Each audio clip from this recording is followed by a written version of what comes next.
Hello student, welcome to VDR study channel. तो चलिए फिर से मैं मैथ के कुछ ऑब्जेक्टिव क्वेश्चन लेकर के आए हैं जो आपके बोर्ड के लिए काफ़ी इम्पोर्टेंट है। तो चलिए चलते हैं। आपका पहला क्वेश्चन है, देखिए आपका पहला क्वेश्चन है संख्या रेखा नंबर लाइन पर प्रत्येक बिंदु प्रदर्शित करता है। क्या कहता है क्वेश्चन? संख्या रेखा यानी नंबर लाइन जो है प्रत्येक बिंदु पर प्रदर्शित करता है। क्या प्रदर्शित करता है? ए में है आपका देखिए वास्तविक संख्या, बी में है एक प्राकृतिक संख्या, सी में है एक परिमेय संख्या और डी में है एक अपरिमेय संख्या। तो आपका सही आंसर क्या हो जाएगा? तो वास्तविक संख्या जो है संख्या रेखा जो है आपको वास्तविक संख्या को जो क्या करता है, प्रदर्शित करता है। यानी आपका सही आंसर क्या हो गया? ए हो गया आपका सही आंसर। उसके बाद चलिए आपका अगला क्वेश्चन देखते हैं। आपका अगला क्वेश्चन क्या है? देखिए आपका अगला क्वेश्चन, एक मिनट रुक जाइए। हाँ देखिए आपका अगला क्वेश्चन क्या है। देखिए आपका अगला क्वेश्चन है, हाँ देखिए आपका अगला क्वेश्चन क्या है। आपका अगला क्वेश्चन है कि कहता है 2 नंबर में निम्नलिखित में से कौन सा भिन्न दशमलव प्रसार शांत है। देखिए दशमलव प्रसार शांत है, इसका जो है बेस्ट आइडिया है कि देखिए यदि हर का जो है गुणनखंड 2 के पावर n गुने 5 के पावर m के रूप में यदि रहेगा तो वो जो है आपको क्या होगा, तो आपको क्या होगा, तो शांत होगा। और यदि 2 के पावर n गुने 5 के पावर m के रूप में यदि नहीं आएगा तो वो जो है क्या हो जाएगा, आपको अशांत हो जाएगा। तो चलिए आपका क्वेश्चन क्या है देखते हैं। देखिए आपका क्वेश्चन क्या है। तो आपका क्वेश्चन जो है इसमें देखिए, हाँ इसमें देखिए तो आप इसमें जो है 7 से मतलब इसको यदि हम तोड़ते हैं, मान लीजिए 700 को तोड़ते हैं तो इसमें तो 7 आ जाएगा, तो ये नहीं होगा। उसके बाद यदि हम 2100 को तोड़ते हैं तो इसमें 3 आना फिक्स है, तो ये भी नहीं होगा। उसके बाद देखिए 2 के पावर 3 है, 5 के पावर 3 और 7 के पावर 3 है, और 7 के पावर 3 है तो और 3 के पावर 4 है, 343 है। 343 7 सत्ते 49। देखिए 7 के पावर 3 और 343 से कट सकता है। देखिए एक बार देखते हैं करता है या फिर नहीं करता है। देखिए जब ये दोनों नहीं हुआ तो लगता है कि ये हो सकता है। यदि नहीं होगा तो फिर इसमें भी नहीं मारेंगे, लेकिन ये तो दोनों जचा हुआ है कि इनमें 7 आ जाएगा और इसमें 3 आ जाएगा। इसमें 7 है लेकिन देखिए ऊपर में है कटने वाला सा लगता है, इसलिए देखते हैं ये शांत है कि अशांत है। उसके बाद देखिए क्या है, 7 सत्ते 49 हुआ और फिर यदि हम 7 से इसे यदि गुना करते हैं 9 सत्ते 63 के 3 हुआ, 9 सत्ते 63 का 3 हो गया। उसके बाद 6 7 चौका 28 28 6 32 हो गया। 28 6 क्या हो गया, देखिए नहीं हुआ, 1 मिनट रुक जाइए। 49 हुआ, देखिए 49 हुआ। उसके बाद क्या है, 7 है ना, तो 9 सत्ते 63 हो गया, यानी 6 हो गया। और 7 चौका 28 28 6 कितना हो गया, तो आपको 34 हो गया। तो 343 हुआ, तो ये जो है आपको कट जाएगा। देखिए ये कट गया, 1 मिनट रुक, हाँ देखिए इससे जो है ये कट जाएगा। ये कट गया तो आपको कितना बचा, ऊपर में 1 बचा, 2 के पावर n गुने 5 के पावर m के रूप में है। तो देखिए ये जो है आपको शांत आवृत्ति होगा। क्या कह रहा है, कौन सा दशमलव प्रसार शांत है, तो आपका सी आंसर सही हो जाएगा, यानी सी हो जाएगा। उसके बाद देखिए 3 नंबर में क्या क्वेश्चन है। 3 नंबर में क्वेश्चन है कि सबसे छोटी पूर्ण वर्ग संख्या जो 16 20 और 24 प्रत्येक से मतलब भाज्य हो वह मतलब कौन है।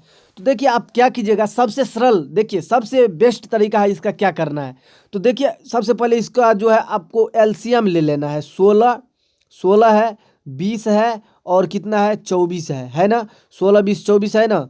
तो क्या करना है, यदि हम एलसीएम लेते हैं 2 से देते हैं 8 होगा, 6 होगा और 12 हो जाएगा। फिर हम यदि 2 से देते हैं तो कितना हो जाएगा, देखिए कितना, 4 हो जाएगा, 4 होगा, 3 होगा। फिर सिर्फ आप 6 से लगाइए, 6 से यदि हम लगाते हैं तो आपको कितना होता है, देखिए 6 एकान 6 6 दूनी 12, यानी इसका जो आपको सही आंसर हो जाएगा। यदि हम इसको गुना कर देते हैं तो इसका सही आंसर क्या हो जाता है, देखिए कितना नंबर का है, 3 नंबर का है ना, 3 नंबर का है। देखिए 3 नंबर का है ना, तो इसको हम गुना करने के बाद जो है आपको कितना आ जाएगा, 240 है। आप 240 में एक बार भाग दे के आप देख लीजिए कि करता है कि नहीं करता है। 240 जो है आपको 16 से भी कट जाएगा, 20 से भी कट जाएगा और 24 से भी कट जाएगा। उसके बाद चलिए आपका अगला क्वेश्चन देखते हैं। आपका अगला क्वेश्चन क्या है, देखिए ये अच्छा रंग कलर नहीं है, तो चलिए देखिए 4 नंबर में क्वेश्चन क्या है। दो संख्याओं का लघुत्तम समापवर्तक इसके महत्तम समापवर्तक का 14 गुना है।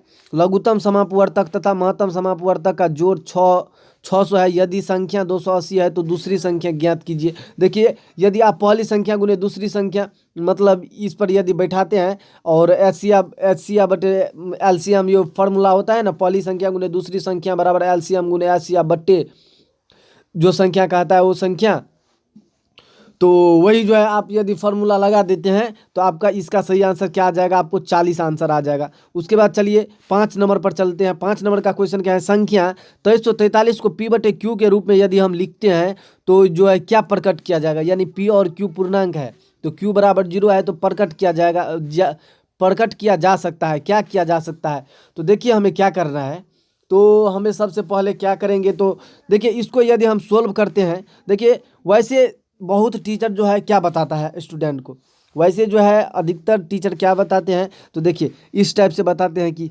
23 है, 23 लिख देना, 43 लिख देना है, ऊपर में जितने अंक पर रेख रहेगा उतना 9 डाल देना। लेकिन ये जो तरीका है बिल्कुल गलत है, ये तरीका आपको बिल्कुल गलत है। इस टाइप से कभी नहीं जाना है। इस टाइप में देखिए, इस टाइप में यदि आप जाते भी हैं तो यहाँ पर तो आपको ये मतलब इस टाइप का फार्मूला या इस टाइप का फार्मूला यहाँ पर आपको मतलब सेटिंग खा जाएगा। देखिए यहाँ पर सेट हो सकता है, लेकिन यदि आप बड़े बड़े क्वेश्चन को यदि सोल्व करते हैं तो आपका सोल्व नहीं होगा। देखिए यहाँ पर भी नहीं होगा, लेकिन इसको देख करके मारिए। इसको देख लेते हैं कितना है, 2 पे रेगरिंग है तो 99 है, लेकिन ये तो संभव है कि हो जाएगा। इसके बाद यदि हम निकालेंगे फिर भी यही होगा। लेकिन देखिए यहाँ पर कितना है, यदि आपको ये बोल देगा कि इसको उतार देना है, उसके बाद नीचे में जितना ऊपर में जितना रेकरिंग रहेगा उतना उतारने के लिए, तो आप तो इस पे जाइएगा। इस पे यदि देखिएगा तो 3 ठो 9 है, 3 ठो 9 है तो आप नहीं दीजिएगा। इसमें जाइएगा तो आपको ये लगेगा गलत है, लेकिन सोल्व करने के बाद जो आपका सही आंसर आता है वो 2320 बटे 99 आएगा। आपका सही आंसर कितना हो जाएगा, ए हो जाएगा।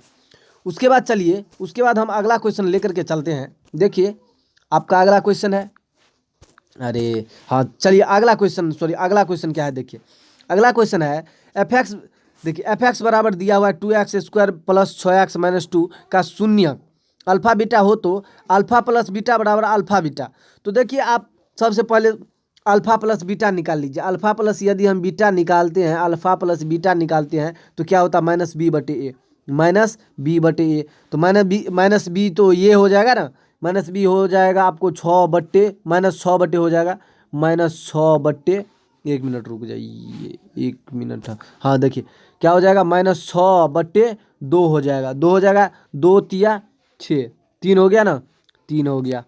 तो यहाँ पर हम 3 लिख देते हैं। उसके बाद चलिए, उसके बाद क्या कहता है, अल्फा बीटा बराबर बोल रहा है, तो अल्फा बीटा बराबर क्या होता है, सी बटे ए होता है, सी बटे ए। तो यहाँ पर कितना है, -6 बटे 2 डालते हैं तो -3 इसका भी आएगा, यानी अल्फा प्लस बीटा बराबर अल्फा बीटा, ये सही है। यानी आपका सही आंसर क्या हो जाएगा, ए हो जाएगा। आपका सही आंसर ए हो जाएगा, सही आंसर। देखिए 6 नंबर का ए आंसर सही होगा। उसके बाद चलिए आपका अगला क्वेश्चन क्या है, देखते हैं। आपका अगला क्वेश्चन है, देखिए आपका अगला क्वेश्चन क्या है, अरे ये कलर अच्छा लगता है, हाँ चलिए अगला क्वेश्चन 7 नंबर में देखिए, रैखिक समीकरण का युग्म x प्लस 2y बराबर 5 तथा 2x प्लस 12 मतलब 12y बराबर 10 है, तो एक एकल हल होगा, कोई हल नहीं होगा, एक से अधिक हल होगा, और या फिर अनंत बहुयामी हल होगा। तो देखिए आपका जो है सबसे पहले आप क्या कीजिएगा, तो A1 बटे A2, B1 बटे B2, C1 बटे C2 वाले फार्मूला पर डाल दीजिए। देखिए A1 A2 वाले फार्मूला पर यदि हम बैठाते हैं तो क्या होता है, देखिए x है तो इसको हम 1 लिख सकते हैं, 1 बट्टे हुआ 2 हुआ, 2 हो गया ना, 2 हो गया, बराबर में लिखना है, बराबर लिखना है, 2 बटे कितना हो गया, आपको कितना हो गया, 12 हो गया, 12 हो गया, 2 बटे 12 बराबर 5 बटे कितना हो गया, 10 हो गया। देखिए 10 हो गया, कोई नहीं मिलेगा, 5 एक 5, 5 दूनी 10, सिर्फ ये दोनों मिलता है, तो इसको हम एक जगह नहीं लिख सकते हैं ना। देखिए तो इसका जो है आपका सही आंसर क्या हो जाएगा, तो इसका जो सही आंसर हो जाएगा क्या हो जाएगा, तो आपको एकल हल होगा, यानी इसका जो है एकल हल होगा। इसका सही आंसर क्या हो जाएगा? ए हो जाएगा इसका सही आंसर। उसके बाद चलते हैं हम अगला क्वेश्चन लेकर के। देखिए अगला क्वेश्चन आपका क्या है। देखिए आपका 8 नंबर में क्वेश्चन क्या है। 8 नंबर में क्वेश्चन है आपका कि 8 नंबर में निम्नलिखित में से कौन बहुलक नहीं है। क्या कह रहा है? निम्नलिखित में से कौन बहुलक नहीं है। तो इसका जो है आपका सही आंसर क्या हो जाएगा? आपका इसका सही आंसर सी हो जाएगा। ये बहुलक नहीं है, ये बहुलक है, ये बहुलक है, लेकिन ये भी बहुलक है, लेकिन ये बहुलक नहीं है। उसके बाद चलिए 9 नंबर क्वेश्चन। 9 नंबर का जो क्वेश्चन होगा, 9 नंबर का जो कोई बहुलक नहीं है तो ये होगा। उसके बाद 9 नंबर का जो क्वेश्चन है, देखिए यहाँ पर जो है बहुलक नहीं था, बहुपद था। उसके बाद चलिए आपका अगला क्वेश्चन है 9 नंबर में। 9 नंबर में क्वेश्चन है कि यदि 0.3x माइनस 0.37 बराबर इतना माइनस इतना है तो x का मान ज्ञात करना है। तो देखिए इसको, इस x को यदि हम इस साइड डालते हैं तो कितना हो जाएगा आपको? -34। और इसको यदि हम इस साइड लेकर के जाते हैं तो कितना हो जाएगा? +34। तो यदि हम काटेंगे तो क्या हो जाएगा आपका? -1 आंसर हो जाएगा। 9 का आपका क्या हो जाएगा? ए हो जाएगा, यानी ए हो जाएगा आपका, -1 आंसर हो जाएगा। उसके बाद चलिए 10 नंबर क्वेश्चन पर चलते हैं। 10 नंबर क्वेश्चन में क्या है?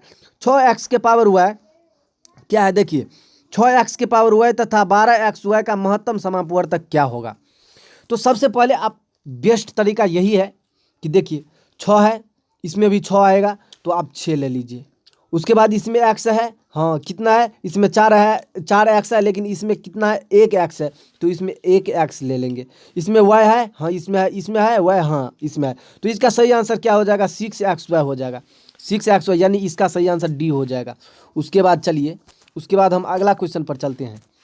अगला क्वेश्चन पर चलते हैं। देखिए 11 नंबर का क्वेश्चन आपका है 173x प्लस 197y बराबर 149। उसके बाद 197x प्लस 173y बराबर इतना है तो x और y का मान ज्ञात करना है। x और y का मान ज्ञात करना है तो आप क्या कीजिएगा? इसको आप खुद सोल्व कर लीजिएगा, क्योंकि मेरे पास तो मतलब सोल्व करने का बहुत प्रॉब्लम हो रहा है। आपको यहाँ पर कैसे सोल्व कर सकते हैं? तो आप इस क्वेश्चन को यदि सोल्व करेंगे तो आपका जो है आंसर क्या आ जाएगा? तो आंसर जो है आपका डी आ जाएगा आपका इसका सही आंसर। 2 और -1 आएगा सही आंसर इसका। उसके बाद चलिए 12 नंबर क्वेश्चन पर चलते हैं। देखिए हम पहले इसका जो है सोल्व करके रख लिए हैं, इसीलिए आपको हम डायरेक्ट आंसर यहाँ पर बता दिए। तो मतलब यहाँ पर जो है मतलब दिक्कत हो जाएगा दिखाने में, मतलब जगह नहीं है बताने का। इसीलिए आपको यदि किसी भी प्रकार का दिक्कत हो तो आप कमेंट करें, ताकि मैं आपको यदि जिस क्वेश्चन में भी दिक्कत हो तो मैं आपको PDF बना करके और मैं भेज दूंगा आपके लिए पर्सनल। उसके बाद चलिए आपका अगला क्वेश्चन क्या है देखते हैं। आपका 12 नंबर का क्वेश्चन है यदि द्विघातीय समीकरण ax² minus 4ax plus 2a plus 1 बराबर 0 का समान मूल है तो a बराबर कितना होगा। तो a बराबर जो हो जाएगा आपको कितना हो जाएगा? a बराबर आपको 1/2 हो जाएगा। a बराबर कितना होगा? a 1/2 हो जाएगा। उसके बाद चलिए आपका अगला क्वेश्चन क्या है देखिए। आपका अगला क्वेश्चन है, देखिए 1 मिनट रुक जाइए। यहाँ देखिए आपका अगला क्वेश्चन 13 नंबर में क्वेश्चन क्या है। 64 के वर्गमूल को यदि 64 के घनमूल से भाग देते हैं तो इसका जो है देने का मतलब का मान होगा, कितना मान होगा? 64 के वर्गमूल, 64 का वर्गमूल कितना हो जाएगा?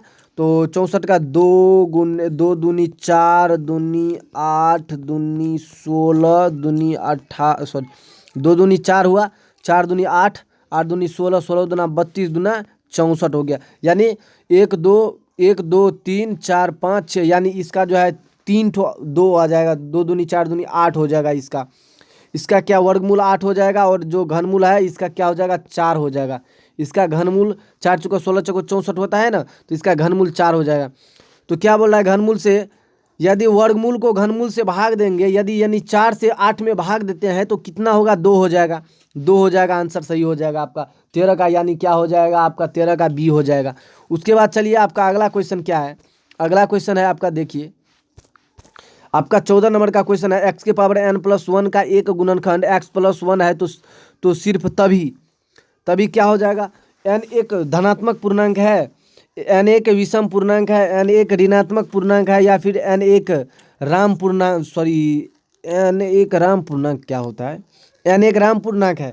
तो देखिए यदि इसके पास x+1 आ जाता है, सिर्फ एक गुणांक है, यानी इसका जो है यदि x के पावर 1 है तो 1 के पावर n, यानी इसका जो है क्या आ जाएगा, तो इसका 14 का जो है आपका सही आंसर क्या हो जाएगा। देखिए यदि हम x बराबर मान लीजिए क्या है, x+1 बराबर 0 होता है, 0 डाल देंगे, x बराबर कितना डालेंगे, -1 डालेंगे, x बराबर -1 डालेंगे ना।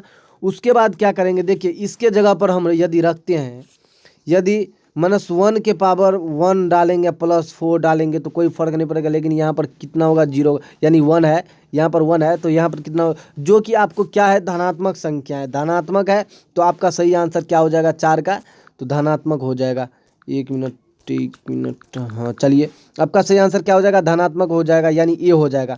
उसके बाद चलिए आपका 15 नंबर क्वेश्चन क्या है, √10 और √15 को यदि हम गुना करेंगे तो कितना कितना हो जाएगा। तो √10 और √15 को देखिए, इसमें सबसे बेस्ट तरीका है, देखिए इसमें जो है आप 1 5 होगा, इसमें जो है 1 5 होगा, इसमें इससे 1 5 ले लेते हैं, इसमें भी 1 5 होगा, तो ये दोनों मिल के एक बाहर निकल गया तो 2 1 5 हुआ। उसके बाद इसमें कितना बच गया, 2 बच गया, और इसमें 3 यानी 5√6 इसका सही आंसर हो जाएगा। कितना हो जाएगा, 5√6, यानी ए हो जाएगा 15 का आंसर, 15 का आंसर ए हो जाएगा। उसके बाद चलिए, उसके बाद आपका अगला क्वेश्चन हम लेकर के चलते हैं। 16 नंबर में क्वेश्चन क्या है देखिए, हाँ चलिए 16 नंबर का क्वेश्चन देखिए। 16 नंबर में क्वेश्चन क्या है देखिए, यदि √10x बराबर 3 sin x तथा sin स्क्वायर, तब sin square theta minus cos square theta बराबर क्या हो जाएगा। यदि देखिए क्या बोल रहा है, क्वेश्चन क्या बोल रहा है, पहले क्वेश्चन को आप ध्यान से देखें उसके बाद आंसर मारिएगा। पहले देखिए क्वेश्चन क्या बोल रहा है, तो देखिए क्वेश्चन कह रहा है कि √310x बराबर 3 sin x, यानी √310x बराबर √3 sin x हो जाएगा, तो sin square theta minus cos square theta बराबर क्या हो जाएगा। तो सबसे पहले हम क्या करेंगे, तो इसमें देखिए, इसमें जो है आप ये डाल सकते हैं, ये इस साइड, अच्छा सॉरी गुना में है तो इस साइड हम बट्टा में ले लेंगे, यानी tan थीटा बटे sin थीटा लिख सकते हैं, sin थीटा लिख सकते हैं। उसके बाद देखिए 3/√3 लिख सकते हैं, 3/√3। अब यदि हम इसको सोल्व करते हैं तो sin थीटा को क्या लिखे, sin थीटा बटे cos थीटा, sin थीटा बटे cos थीटा बटे sin थीटा हो गया। उसके बाद इतना को यदि इसको हम सोल्व करेंगे तो सोल्व करने के बाद जो है आपका सही आंसर क्या आता है, तो सोल्व करने के बाद आपका सही आंसर 1/3 आता है, 1/3। तो यानी इसका 16 का जो सही आंसर हो जाएगा आपका सी हो जाएगा आपका सही आंसर। उसके बाद चलिए, उसके बाद 17 नंबर क्वेश्चन पर चलिए। 17 नंबर में क्वेश्चन क्या है, यदि 7 sin square theta plus 3 cos square theta बराबर 4 हो तो sec theta plus cosec theta बराबर क्या हो जाएगा। तो 7 sin square theta plus 3 cos square theta क्या बोल रहा है, देखिए 7 sin square theta plus 3 cos square theta बराबर 4 है, तो sec theta plus cosec theta बराबर क्या हो जाएगा। तो देखिए इसको हम सोल्व किया है, तो सोल्व करने के बाद जो है इसका सही आंसर क्या आया है, तो आपको 2/√3 + 2 आया है इसका सही आंसर, आप भी निकालिएगा। उसके बाद चलिए 18 नंबर क्वेश्चन पर चलते हैं। देखिए अभी ये टाइम नहीं है कि आप सोल्व कीजिएगा तब ये बनाना है क्वेश्चन, अभी आपका ये टाइम आ गया है कि आपको सिर्फ क्वेश्चन देख के आंसर को याद करना है। क्या करेंगे कि जल्दी में आपका मतलब ऑब्जेक्टिव जो है आपका क्लियर होगा। ये दिमाग से हटा लीजिए कि सोल्व करेंगे उसके बाद बनाएंगे, दिमाग में ये रखिए हमेशा कि हमें किसी भी क्वेश्चन का डायरेक्ट आंसर अब इस टाइम में 2-4 दिन यदि आप क्वेश्चन का डायरेक्ट आंसर याद करने का प्रयास करेंगे तो ये आपका क्लियर हो सकता है, आप एग्जाम में डायरेक्ट आंसर मार सकते हैं। लेकिन ये तो नहीं हो सकता है कि यदि आप 5 महीना के लिए पढ़ रहे हैं और फिर आंसर याद करते जा रहे हैं, ये नहीं हो सकता है संभव। लेकिन ये ज़रूर संभव होगा कि 14 तारीख का आपका एग्ज़ाम है, 14 तारीख का आपका एग्ज़ाम है, तो आज से यदि आप रटना चालू करते हैं तो आपका क्वेश्चन के साथ साथ आंसर रटा सकता है। उसके बाद चलिए, कोई सोल्व करना कोई ज़रूरी नहीं है, आपके पास टाइम नहीं है, आप कितना सोल्व कीजिएगा क्वेश्चन। उसके बाद चलिए 18 नंबर में क्वेश्चन लेकर के चलते हैं। 5 cot थीटा बराबर 3 है, तो 5 sine theta minus 3 cos theta बटे 4 sine theta plus 3 cos theta का मान ज्ञात करना है। तो देखिए अब क्या कीजिएगा, कॉट थीटा बराबर सबसे पहले लिख लीजिए 3/5। लिखने के बाद जो है कॉट थीटा को क्या होता है, कॉट थीटा h/p होता है। h/p बराबर 3/5 और जो है h और p निकाल h/p निकाल करके और साइन थीटा के जगह पे कॉस थीटा की जगह पे इस टाइप से डालते रहिए। तो आपका जो है सोल्व करने के बाद कितना आंसर आएगा, तो आपका सोल्व करने के बाद जो है आपका कितना आंसर आ जाएगा, 1 मिनट रुक जाइए। हाँ देखिए, सोल्व करने के बाद आपका आंसर आएगा कितना का है, 18 का है। तो सोल्व करने के बाद जो है आपका कितना आंसर आएगा, तो सोल्व करने के बाद आपका आंसर आएगा π/29 सही आंसर आ जाएगा आपका। उसके बाद चलिए 19 नंबर का क्वेश्चन क्या है। 19 नंबर का क्वेश्चन है साइन x बराबर साइन ए, तो अल्फा बराबर कितना होगा। क्या बोल रहा है देखिए, क्वेश्चन पहले देखिए साइन एक्स, देखिए साइन एक्स बराबर साइन ए, तो अल्फा बराबर क्या होगा, तो साइन जो है साइन साइन कैंसिल हो जाएगा। क्या हो जाएगा, तो साइन साइन कैंसिल हो जाएगा। तो जो है अल्फा बराबर क्या होगा, एक्स डिग्री।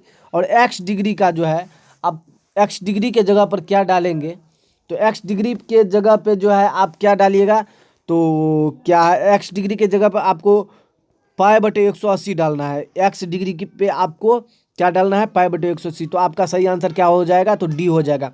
उसके बाद देखिए आपको एक बेस्ट ट्रिक है, आपके लिए सिर्फ ट्रिक है कि देखिए यदि इस टाइप का क्वेश्चन आ जाएगा, इस टाइप का क्वेश्चन क्या, देखिए 20 नंबर में जो जिस टाइप का क्वेश्चन है, यदि इस टाइप का क्वेश्चन आ जाता है आपको, सबसे पहले आप क्या कीजिएगा, तो गिन लीजिए क्वेश्चन को। क्या दिया, साइन 15 10 15 10 20 10 17 10 70 10 75। देखिए आप यदि इसका वैल्यू निकालते हैं तो आपको बहुत प्रॉब्लम हो जाएगा, जो आपके 10th के सिलेबस में लगभग नहीं दिया ही नहीं है। आप 11th में ये सिलेबस पढ़ेंगे कि 10 15 डिग्री का मान निकालेंगे कैसे और 10 20 डिग्री का कैसे मान निकालेंगे।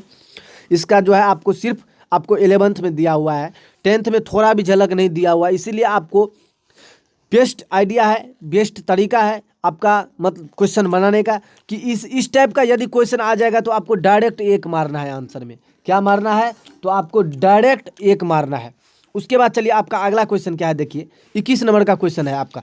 देखिए 21 नंबर का क्वेश्चन है, यदि सूरज की किरणें झुकाव 45 डिग्री से बढ़कर 60 डिग्री हो जाता है तो एक मीनार की छाया 50 मीटर घट जाता है, मीनार की ऊंचाई ज्ञात कीजिए। देखिए एक मीनार है उसको जो है आपको 45 डिग्री है, उसके बाद आपका 60 डिग्री है। मान लीजिए एक मिनट हाँ चलिए, ये हो गया आपका 60 डिग्री, मान लीजिए ये हो गया 45 डिग्री, यानी छाया जो घटता है ना, तो इसका जो है मतलब 60 डिग्री का मतलब मीनार की जो है ऊंचाई जो होता है ना वो घट जाता है। देखिए मान लीजिए दोपहर रहता है, यदि सूरज आपके डायरेक्ट सामने रहेगा, मान लीजिए आप ये हैं, आप सूरज ये है और आप ये हैं, तो आपका जो है मतलब छाया जो होगा सीधा रेखा में बहुत छोटा होगा। लेकिन यदि पूरब या पश्चिम या उत्तर या दक्षिण की दिशा में यदि सूरज रहेंगे तो आपका जो है छाया कैसा बनेगा, लंबा बनेगा, इस टाइप का छाया बनेगा। तो वही है, वही आपका क्वेश्चन में मतलब कहा जा रहा है। क्वेश्चन में कहा जा रहा है कि देखिए क्वेश्चन में कहा था यदि सूरज की किरणें झुकाव 45 डिग्री से बढ़कर यदि 60 डिग्री हो जाता है तो एक मीनार की छाया 50 सेंटीमीटर घट जाता है, मीनार की ऊंचाई ज्ञात कीजिए।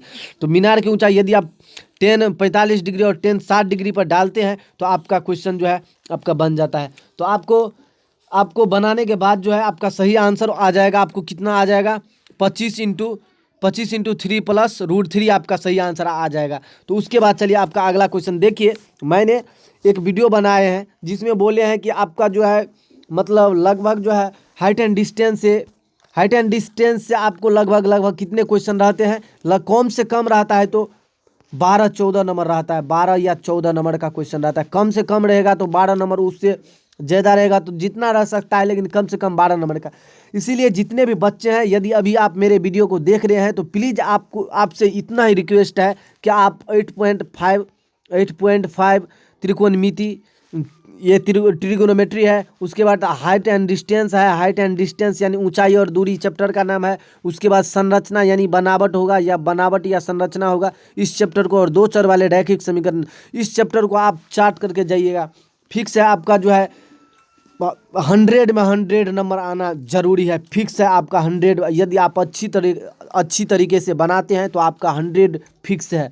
उसके बाद चलिए देखिए 22 नंबर का क्वेश्चन अभी हम बताए हैं ना, देखिए कितना, एक नंबर तो ये हो गया, एक नंबर ये हो गया, और भी कई क्वेश्चन होंगे कि आपको हाइट एंड डिस्टेंस से ही आए होंगे क्वेश्चन। और हाइट एंड डिस्टेंस से जो है लगभग आपका 12 नंबर यहाँ पर बताए हैं, जिसमें जो है आपका 5 नंबर जो है आपका एक 5 नंबरिया रहता है, फिक्स है। कम से कम 1 या 2 जो है आपको 2 नंबरिया भी रहता है। तो देखिए आप हाइट एंड डिस्टेंस पर ज़्यादा फोकस डालें, क्योंकि आपके पास टाइम कम है और नंबर ज़्यादा लाना है। तो आप ज़रूर इस वीडियो को इस वीडियो में जो मैं कहा हूँ, जिस चैप्टर को पढ़ने के लिए, उस वीडियो को आप मतलब उस चैप्टर को आप ज़रूर पढ़ें। आपके पास बहुत कम टाइम है। देखिए तो इसको हम सॉल्व करने के बाद जो है आपका सही क्या क्वेश्चन है, सूर्य का उन्नयन कोण जब किसी सीधे खड़े खंभे की छाया और उसकी लंबाई बराबर हो तो क्या हो जाएगा इसका सही आंसर। देखिए एक ए में है π/2, बी में है π/3, सी में है π/4 और डी में है π/6।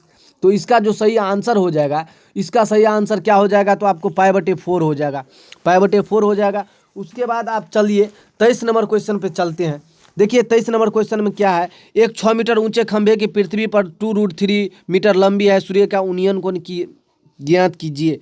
सूर्य का उन्नयन कोण क्या होगा, 6 मीटर लंबा, यानी देखिए इस टाइप से है, 6 मीटर लंबा है और जो है पृथ्वी पर छाया जो है इसका 2√3 है, इसका जो है इसका 6 है। तो इसका जो है आपका क्या कहता है, उन्नयन कोण ज्ञात करने के लिए उन्नयन कोण कहता है। तो ये लिख लेंगे। देखिए सबसे पहले आप क्या लिख लेंगे, 1 मिनट रुक जहाँ, देखिए tan थीटा बराबर लिख लीजिए, tan थीटा बराबर लिख लीजिए। आपको कितना है, 6/2√3 हो गया ना, 2 तिया 6 हो गया। और आपको कितना, 2 तिया 6, यहाँ पर 3 हुआ, और 3 को यदि हम √3 से काटते हैं √3 हो जाएगा। यानी आपका सही आंसर क्या हो जाएगा, आपका यानी 60 डिग्री हो जाएगा। आपका सही आंसर 60 डिग्री हो जाएगा, यानी 23 का आपका ए हो गया सही आंसर। 23 का ए हो गया आपका सही आंसर, जो कि अभी हम बना करके भी दिखा दिए। चलिए आपका अगला क्वेश्चन क्या है देखते हैं। 24 नंबर में आपका क्वेश्चन है। 24 नंबर में क्या है क्वेश्चन, देखिए 1 मिनट रुक जाइए। देखिए कौन था, ये था ना, चलिए 24 नंबर में फिर से देखिए आपका हाइट एंड डिस्टेंस से क्वेश्चन आ गया। देखिए फिर से हाइट एंड डिस्टेंस में क्या है, दिया गया है कि 6 मीटर ऊंचे वृक्ष की छाया 4 मीटर लंबी है, उस समय एक खंभे की छाया 50 मीटर है, तो खंभे की ऊंचाई ज्ञात कीजिए। तो देखिए अभी देखिए मतलब छोटा क्वेश्चन रहता है तो हम अपने कॉपी में यहाँ पर भी स्क्रीन भी पर भी बना देते हैं, लेकिन यहाँ पर बहुत बड़ा क्वेश्चन है, बहुत प्रॉब्लम होगा यहाँ पर, लेकिन जगह नहीं है। तो आप ज़रूर अपने कॉपी पर बनाइएगा। हम जो है बनाए हैं अपने कॉपी पर। तो मेरा जो है आपका सही आंसर कितना आया है, तो मेरा जो है आपका सही आंसर आपको इसमें तो नहीं दिया हुआ है, लेकिन क्वेश्चन बनाने के बाद इसका जो है 75 मीटर सही आंसर आता है। कितना आता है, 75 मीटर इसका सही आंसर आता है। यानी 24 का जो है आपको 75 मीटर सही होगा आंसर। बनाने के बाद देखिएगा इसमें ऑप्शन गलत हो गया है। उसके बाद चलिए, उसके बाद हम अगला क्वेश्चन पर चलते हैं। देखिए क्या है क्वेश्चन, 25 नंबर का क्वेश्चन क्या है। देखिए कोई जल्दबाजी नहीं है। 25 नंबर में आपका क्वेश्चन देखना है। 25 नंबर में क्वेश्चन क्या है, देखिए फिर ये जो है आपको हाइट एंड डिस्टेंस से ही क्वेश्चन आया है। देखिए मैंने बोला है फिक्स है, कम से कम 12 नंबर, नहीं तो ज़्यादा जितना जा सकता है। देखिए यहीं पर आपका करीब कम से कम 5 ऑब्जेक्टिव मिल गया, जो कि हाइट एंड डिस्टेंस से था। तो चलिए देखते हैं फिर से हम हाइट एंड डिस्टेंस के क्वेश्चन को। क्या बोल रहा है, यदि दो मीनार की ऊंचाई H1 एंड H2 के पदों को मिलाने वाली रेखाखंड के मध्य बिंदु पर मीनार द्वारा बनाए जाने वाले कोण का मान 60 डिग्री और 30 डिग्री है, तो H1/H2 बराबर क्या हो जाएगा। तो इसका जो है आपको रेशियो में बताना है। तो यदि हम 10 क्या देखें, 10 60 डिग्री और 10 30 डिग्री है ना, 10 यदि हम देखिए सबसे पहले 10 लिख दी, 10 थीटा बराबर लिख दीजिए, 10 60 डिग्री पहले लिख दीजिए। 10 60 डिग्री पहले लिखने के बाद 1 देखिए √3 हो गया, और गुन्ने 1/√3 हो गया। तो जो है आपको निकालने के बाद जो है आपका कितना सही आंसर आ जाएगा। तो आपका जो सही आंसर आएगा वो आपको देखिए ये √3 है नीचे में, तो ये √3 देखिए यहाँ पर हम बनाए हैं। देखिए 1 मिनट रुक जाइए, हम आपको सही से बना करके दिखा देते हैं।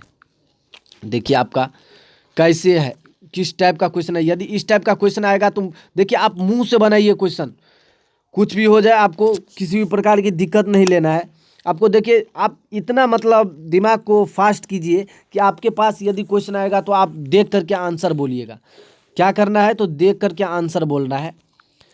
तो अभी से प्रैक्टिस कीजिए किस प्रकार से बनाना। देखिए 60 है, तो इस टाइप का यदि क्वेश्चन आएगा तो डायरेक्ट आप क्या लिख लिए, टेन थीटा लिख लीजिए। टेन थीटा लिख लिए, उसके बाद 60 डिग्री का मान कितना हो जाएगा, √3 हो जाएगा। और अथी 30 डिग्री का मान कितना, 1/√3 हो जाएगा। और ये जो है √3/1 गुने √3 हो जाएगा ऊपर ऊपर, यानी √3 और √3 को यदि हम गुना करते हैं तो कितना आ जाता है, यानी 3 आ जाता है। 3 आ जाएगा, बट्टे 1 हो गया, यानी 3:1 इसका आंसर सही हो जाएगा। यानी आपका सही आंसर ए हो गया। इसका सही आंसर क्या हो जाएगा, तो 1 हो जाएगा। उसके बाद देखिए क्या है, क्वेश्चन नंबर 26 में क्या है। देखिए क्वेश्चन नंबर 26 का क्या है। देखिए कहा था सरल रेखा जो x बराबर -1 तथा y बराबर +4 से निरूपित हो, उसे एक दूसरे के लंबवत है, एक दूसरे के समांतर है, न तो एक दूसरे के समांतर न तो एक दूसरे के लंबवत, और डी में है कोई निष्कर्षण नहीं कहा जा सकता है। तो इसका जो है आपका सही आंसर क्या हो जाएगा, तो इसका सही आंसर हो जाएगा एक दूसरे के लंबवत है। क्या है, तो एक दूसरे के लंबवत है। उसके बाद चलिए आपका अगला क्वेश्चन क्या है, अगला क्वेश्चन देखते हैं। अगला क्वेश्चन देखते हैं। देखिए 27 नंबर में आपका अगला क्वेश्चन आ गया। 27 नंबर में आपका जो क्वेश्चन है, देखिए क्या है। देखिए आपका 27 नंबर का क्वेश्चन क्या है। क्वेश्चन है कि जिस त्रिभुज के मतलब क्वेश्चन है जिस त्रिभुज के 3 शीर्ष के नियमांक 0, 4, 0, 0 और 3, 0 है, उसका परिमाप कितना होगा। तो इसका परिमाप कितना होगा, यदि हम परिमाप निकालेंगे तो इसका जो है आपका कितना हो जाएगा, तो निकालने के बाद जो है आपका सही आंसर क्या हो जाएगा, 8 इकाई हो जाएगा। उसके बाद चलिए 28 नंबर क्वेश्चन पर चलते हैं। 2, K-3 तथा 4, -7 को यदि जोड़ने वाली रेखाखंड का झुकाव 3 है, तो K का मान कितना होगा। तो K का मान कितना होगा, तो K का मान जो है आपका कितना होगा, आपको -2 होगा K का मान। उसके बाद चलिए 29 नंबर क्वेश्चन पर चलते हैं। 29 नंबर का क्वेश्चन है सरल रेखा x बराबर -2 और y बराबर 3 का कटान बिंदु कहाँ है। सरल रेखा x बराबर -2 और y बराबर 3 का कटान बिंदु कहाँ है। तो इसका जो है आपका सही आंसर क्या हो जाएगा, तो इसका सही आंसर देखिए पहले x होता है उसके बाद y होता है ना, तो पहले x लिखेंगे तो x कितना है, -2 है, उसके बाद y कितना है, 3 है। तो आप इस टाइप से लिख, देखिए इस टाइप से है, हाँ ए में है, तो आपका सही आंसर ए हो जाएगा। उसके बाद चलिए उसके बाद चलते हैं हम 30 नंबर क्वेश्चन को लेकर के। देखिए 30 नंबर में क्वेश्चन क्या है। 30 नंबर में क्वेश्चन है सरल रेखा 5x - 3y + 10 = 0 तथा अक्षरों के बीच बने त्रिभुज का क्षेत्रफल क्या होगा। तो इसका जो है आपका क्षेत्रफल निकालना है, तो क्षेत्रफल मतलब क्षेत्रफल हम निकालेंगे तो इसमें जो है ये भी ऑप्शन गलत है, ये भी ऑप्शन गलत है, ये भी गलत है, ये भी गलत है। इसको यदि हम सोल्व करते हैं तो इसका सही आंसर क्या आता है, 7/2 सही आंसर इसका आता है। तो मिस्टेक है, तो थोड़ा आप मतलब निकाल करके देख लीजिएगा। और यदि किसी भी प्रकार की दिक्कत हो तो मेरे वीडियो पर आप कमेंट कीजिए। उसके बाद चलिए 31 नंबर में क्वेश्चन क्या है। 31 नंबर में क्वेश्चन है चित्र में यदि BD = CD, CE = AE तथा एंगल BAD = एंगल CAD है, तो एंगल EBC = एंगल EBA, तो निम्नलिखित में कौन सत्य है। निम्नलिखित में कौन सत्य है। तो देखिए आपका देखिए AB = BC = AC, AB = BC = AC, हाँ ये तो सही है। देखिए ये तो गलत है, ये भी गलत है, ये भी गलत है। उसके बाद चलिए 32 नंबर क्वेश्चन पर चलते हैं। देखिए PQ समांतर BC है, AP = 2 है, PB = 6 है, PQ = 3 है, PQ बराबर कितना है, PQ = 3 है, तो BC कितना होगा, यानी BC कितना होगा। तो BC जो है आपको कितना होगा, तो सबसे पहले आप क्या कीजिएगा, तो हमें सबसे पहले क्या निकालना पड़ेगा। तो देखिए क्या होता है, क्या होता है, तो आपका ये फार्मूला होता है कि देखिए क्या होता है, हाँ देखिए AP/PB बराबर PQ/BC होता है ना, AP/PB बराबर PQ/BC। तो यदि हम इसको देखिए तो कितना हो जाएगा, 2/6, 2/6 बराबर 3 कितना होगा, x हो जाएगा, यानी 2x बराबर 36 काटे, यानी इसका सही आंसर 9 हो जाएगा। इसका सही आंसर कितना हो जाएगा, 32 का सही आंसर 9 हो जाएगा। उसके बाद चलिए उसके बाद हम 33 नंबर क्वेश्चन पर चलते हैं। देखिए 33 नंबर क्वेश्चन में क्या है। 33 नंबर इसका जो है सबसे बेस्ट तरीका है। देखिए सबसे बेस्ट तरीका क्या है 33 नंबर का क्वेश्चन। यदि दो त्रिभुज है ए बी सी और डी ई एफ समरूप है, दोनों त्रिभुज का क्षेत्रफल 9:16 है तो वर्ग का सेंटीमीटर। यदि ई एफ बराबर 4.2 है तो बी सी बराबर कितना होगा। तो बी सी बराबर कितना होगा, तो देखिए सबसे पहले आप क्या कीजिएगा, तो देखिए 9/16 हुआ, 9/16 बराबर क्या करना है, तो एक है 4.2 है तो दूसरा मान लीजिए एक्स, दूसरा मान लेंगे एक्स, यहाँ पर नहीं दिख रहा होगा। देखिए सबसे पहले क्या करना है, तो सबसे पहले क्या करना है, तो देखिए आप क्या कीजिएगा, सबसे पहले 9 लिख लीजिए, 9 लिख लिए। एक मिनट रुक जाइए। देखिए आप सबसे पहले क्या कीजिए, 9 लिख लीजिए। अरे हाँ चलिए 9 लिखते हैं। 9/16 हुआ, 9/16 बराबर बराबर 4.2/x, 4.2/x हुआ। और यदि 9x बराबर 4.2 गुने 16 को यदि हम गुना करते हैं और इसको यदि हम बट्टा में देते हैं तो काट करके इसका सही आंसर कितना होता है, तो काट करके इसका जो सही आंसर कितना हो जाएगा आपको, कितना हो जाएगा आपको। देखिए इसको यदि हम इससे काटेंगे, इसको यदि हम इससे काटेंगे तो आपको काट करके आपका 4.7 आंसर बच जाएगा। यानी 33 का जो क्या हो जाएगा आपका, सॉरी 33 का नहीं, काट के ही आपको 3.15 बचता है, ये गलत है, 3.15 बच जाएगा। उसके बाद चलिए, उसके बाद हम 34 नंबर क्वेश्चन पर चलते हैं। 34 नंबर क्वेश्चन आपका क्या कह रहा है, देखिए 34 नंबर क्वेश्चन है, एक सरल रेखा को खींचने यानी निर्धारित करने में के बिंदु आवश्यक है जो के का मान है। क्या कह रहा है, एक सरल रेखा को खींचने यानी निर्धारित करने में के बिंदु आवश्यक है तो के का मान कितना होगा। तो बच्चे के का मान जो है आपको 2 हो जाएगा। कितना हो जाएगा, 2 हो जाएगा। उसके बाद चलिए, उसके बाद आपका क्वेश्चन दिया हुआ है, देखिए आपका क्वेश्चन क्या दिया हुआ है, देखिए हाँ देखिए क्या, देखिए ए बी बराबर 12 दिया हुआ है, ए बी बराबर कितना है, ए बी बराबर 2 दिया हुआ है, सॉरी ए डी बराबर 2 है, डी बी बराबर 3 है, ए बी बराबर कितना 1.6 है। तो कितना ज्ञात करना है, ई सी ज्ञात करना है, यानी ई सी ज्ञात करना है, ये ज्ञात करना है। तो सबसे बेस्ट तरीका आप क्या कीजिए, 2/3 बराबर 1.6/x मान लीजिए, यानी 2x बराबर 1.6 गुने 3, यानी इसको काट देंगे यदि 2 से तो 0.8 हो गया। 0.8 को यदि हम 3 से गुना करते हैं, 0.8 को यदि हम 3 से गुना करते हैं 2.4 हो जाएगा आपका सही आंसर, इसमें 2.4 है। उसके बाद चलिए, उसके बाद आपका अगला क्वेश्चन क्या है, देखिए आपका अगला क्वेश्चन क्या है, देखिए आपका अगला क्वेश्चन है कि कितना नंबर था, एक मिनट रुक जाइए, कुछ प्रॉब्लम हो रहा है। उसके बाद 35 नंबर के बाद कहाँ, अरे 35 नंबर के बाद 49 नंबर आ गया, बीच का क्वेश्चन कहीं गायब हो गया क्या। देखिए 36 नंबर क्वेश्चन ये है आपका, 36 नंबर का क्वेश्चन देखिए, 36 नंबर में क्वेश्चन है आपका, देखिए कितना है, हाँ देखिए 36 नंबर में आपका क्वेश्चन क्या है, देख लीजिए। 36 नंबर में क्वेश्चन है कि ठीक 4:24 अपराह्न पर घंटे की सुई दोपहर के बाद कितने डिग्री घूम जा चुके हैं। क्या कहते हैं, ठीक 4:24 अपराह्न पर घंटे की सुई दोपहर के बाद कितने डिग्री घूम जा सकते हैं। तो देखिए एक डिग्री आप क्या कीजिए, 360 में जो है 60 से भाग डबल जीरो, सॉरी 0 कैंसिल, 6 हो गया। और 6 को और यदि 24 को गुना करते हैं, 24 को और यदि हम 6 को गुना करते हैं तो 6 चौका 24, यानी 134 हो जाएगा। आपका सही आंसर क्या हो जाएगा, 36 का जो है, 36 का आपका क्या हो जाएगा, तो आपको 134 हो जाएगा। 6 चौका 24 हुआ ना, 134 हो जाएगा आपका सही आंसर। उसके बाद चलिए 37 नंबर क्वेश्चन पर चलते हैं।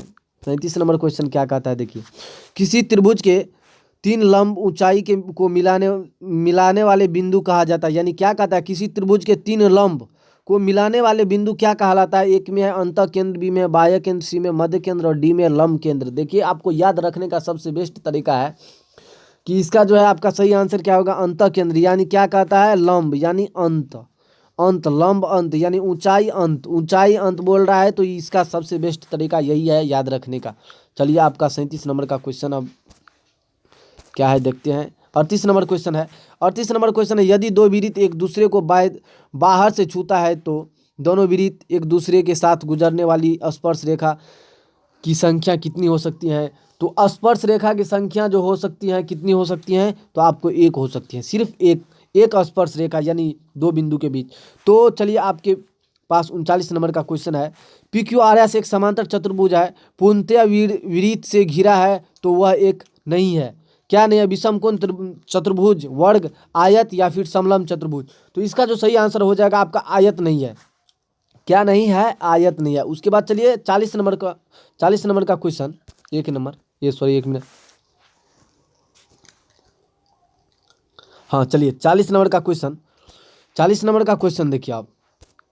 40 नंबर में बोल रहा है क्वेश्चन, दिए गए चित्र में पी क्यू आर एस एक चक्रीय चतुर्भुज है जो ओ केंद्र वाले वृत्त से पूर्णतः घिरा हुआ है, तो angle P R P S बराबर कितना होगा। देखिए ये दिया हुआ, ये दिया हुआ, ये दिया हुआ है। तो देखिए सबसे पहले हमें क्या करना है, तो सबसे पहले हमें क्या करना है, देखिए इसमें यदि हम चक्रीय चतुर्भुज है ना, चक्रीय चतुर्भुज है, चक्रीय चतुर्भुज के आमने सामने का योगफल कितना होता है, चक्रीय चतुर्भुज का जो है आपको आमने सामने का योगफल कितना होता है, आपका 180 डिग्री होता है। कितना होता है, तो 180 डिग्री होता है। तो देखिए आपको कौन सा कोण मांग रहा है, तो क्या मांग रहा है, तो आर एस पी मांग रहा है। तो यहाँ पर क्या करना है, आर एस पी मांग रहा है, तो आपको क्या करना है, आपको देखिए चक्रीय चतुर्भुज जो है, चक्रीय चतुर्भुज जो है ये है और ये है, तो इसका जो है आमने सामने का, देखिए ये यदि 30 है, तो यदि हम इसको आमने सामने में रखेंगे तो ये भी आपको कितना हो जाएगा, सेम हो जाएगा।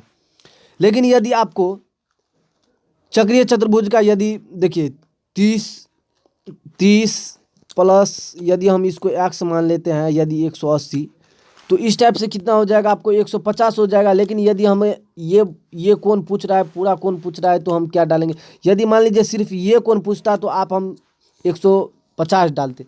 लेकिन ये पूरा जो पूछ रहा है, आर एस पी पूछ रहा है ना, पी एस आर या आर पी एस पूछ रहा है, तो इसका जो है आपका सही आंसर क्या हो जाएगा, तो इसका जो है आपका सही आंसर क्या हो जाएगा, तो देखिए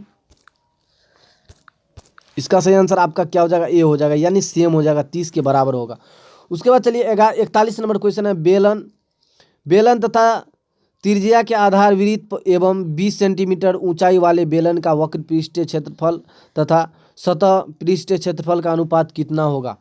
क्या कह रहा है, देखिए क्या कह रहा है, बेलन तथा त्रिज्या के आधार वृत्त एवं 20 सेंटीमीटर ऊंचाई वाले बेलन के कुल पृष्ठीय क्षेत्रफल तथा सतह पृष्ठीय क्षेत्रफल का अनुपात कितना होगा। तो इसका जो है आपका सही आंसर कितना हो जाएगा, आपका इसका से 5:4 हो जाएगा। उसके बाद चलिए 42 नंबर क्वेश्चन पर चलते हैं। 42 नंबर क्वेश्चन पर, बेलन तथा शंकु के आधार वृत्त के त्रिज्या का अनुपात 3:4 है, तो तथा ऊंचाई जो है आपको 2:3 हो, तो उनके आयतन का अनुपात कितना होगा। 2:3 है और 3:4 है, तो आयतन का अनुपात जो है आपका कितना हो जाएगा, 9:8 हो जाएगा। उसके बाद चलिए आपका अगला क्वेश्चन है, देखिए आपका अगला क्वेश्चन क्या है देख लीजिए, कितना का है, 43 नंबर का क्वेश्चन है। 43 नंबर, एक घन का आयतन कितना है, 2744 सेंटीमीटर, इसका पृष्ठीय क्षेत्रफल कितना होगा। घन का संपूर्ण पृष्ठीय क्षेत्रफल क्या होता है, घन का संपूर्ण पृष्ठीय क्षेत्रफल होता है आपको √3 गुने भुजा स्क्वायर होता है, 6 गुने भुजा स्क्वायर होता है, संपूर्ण पृष्ठीय क्षेत्रफल होता है। और यदि हम इसमें से यदि घन का जो है क्या निकाल लेते हैं, इसमें से यदि हम भुजा निकाल लेते हैं कितना हो जाएगा, तो भुजा निकालने के बाद यदि हम उसको 6 से गुना कर देते हैं, तो आपका जो सही आंसर हो जाएगा निकल जाएगा। तो आपका सही आंसर देखिए हम सोल्व करके निकाले हैं, तो आपको मेरा सही आंसर कितना निकला है, 1176 निकला है। आप देखिए आपका कितना निकलता है, आप प्रयास कीजिएगा जरूर। चलिए 44 नंबर का क्वेश्चन कितना है देखते हैं। 44 नंबर के क्वेश्चन पर चलते हैं, कुछ विचार होगा। 44 नंबर के क्वेश्चन पर चलते हैं। देखिए 8 सेंटीमीटर त्रिज्या के शीशे से ठोस गोले 1 सेंटीमीटर त्रिज्या के कितने ठोस गोले बनाए जा सकते हैं? ए में है 256, बी में है 512, सी में है 1024, डी में है 576। तो आपका जो सही आंसर हो जाएगा, आपका सही आंसर यानी 512 हो जाएगा। रेड पेन से हम दिखाते हैं, देखिए इसका जो है 512 हो जाएगा। अरे रेड पेन आओ नहीं यार। हाँ चलिए, इसका जो है आपका सही आंसर क्या हो जाएगा? 512 हो जाएगा, यानी 512 हो जाएगा आपका सही आंसर। उसके बाद चलिए, उसके बाद हम अगला क्वेश्चन पर चलते हैं। उसके बाद आपका अगला क्वेश्चन क्या है, देखिए आपका अगला क्वेश्चन क्या है। हाँ देखिए आपका अगला क्वेश्चन क्या है, 44 नंबर, 45 नंबर होगा ना अब। हाँ 45 नंबर होगा आपका क्वेश्चन। देखिए 45 नंबर में क्वेश्चन क्या है, 45 नंबर में कहता है एक खोखले गोले का आंतरिक तथा बाह्यतम व्यास क्रमशः 4 सेंटीमीटर तथा 2 सेंटीमीटर है। इसे गलाकर एक 8 सेंटीमीटर वाले मतलब व्यास वाले एक आधार वृत्त का एक शंकु बनाया जाता है। शंकु की ऊंचाई देखिए, एक शंकु हुआ, दो शंकु है, ये बड़ा शंकु निकाल लेना है, इस ये दोनों को जोड़ देना और इनमें इसके बराबर कर देना है। तो आपका जो जो क्या है शंकु की ऊंचाई जो है निकल जाएगा। तो कितना ऊंचाई होगा, तो मैं जो बनाया हूँ उसमें आपका 14 आंसर आया। लेकिन आप भी निकालिएगा, जरूर निकालिएगा। यदि नहीं निकालने का टाइम हो तो आप जरूर आंसर रट लेना है। उसके बाद चलिए क्वेश्चन नंबर 46 नंबर में क्या है, पर 46 नंबर का क्वेश्चन कह रहा है कि प्रथम 10 सम प्राकृतिक संख्याओं का माध्य कितना होगा।